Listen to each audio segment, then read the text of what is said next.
நண்பர்கள் அனைவருக்கும் வணக்கம். இன்னைக்கு நம்ம அந்த வீடியோல நாளை தமிழகத்தில் மீண்டும் பல மாவட்டங்களில் கனமழை என்ற தகவல் வெளியாகியுள்ளது. ஸோ அதை பத்தி தான் இப்ப நம்ம பார்க்க போறோம். ஆகஸ்ட் 13ஆம் தேதியான நாளை வடமேற்கு மற்றும் அதனை ஒட்டியுள்ள மத்திய மேற்கு வங்கக்கடல் பகுதிகளில் ஒரு காற்றழுத்த தாழ்வு பகுதி உருவாகக்கூடும். இதன் காரணமாக தமிழகத்தில் ஒரு சில இடங்களிலும் புதுவை மற்றும் காரைக்கால் பகுதிகளிலும் இடி மின்னலுடன் கூடிய லேசானது முதல் மிதமான மழை பெய்யக்கூடும் என்று சென்னை வானிலை ஆய்வு மையம் தகவல் தெரிவித்துள்ளது. மேலும் விழுப்புரம், கடலூர், தஞ்சாவூர், புதுக்கோட்டை, சிவகங்கை ஆகிய மாவட்டங்களில் ஓரிரு இடங்களிலும் புதுவையிலும் கனமழை பெய்ய வாய்ப்புள்ளது.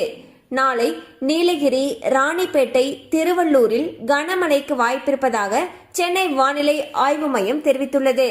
ஸோ பார்த்தீங்கன்னா தமிழகத்தில் மீண்டும் பல மாவட்டங்களில் கனமழைக்கு வாய்ப்பு இருப்பதாக வானிலை ஆய்வு மையம் அறிவிச்சிருக்காங்க. ஸோ மழை அதிகமாக பெய்யும் பட்சத்தில் அந்த பகுதிகளில் இருக்கக்கூடிய பள்ளி கல்லூரிகளுக்கு விடுமுறை விடப்படுவதற்கான வாய்ப்புகள் அதிக அளவில் இருக்கு.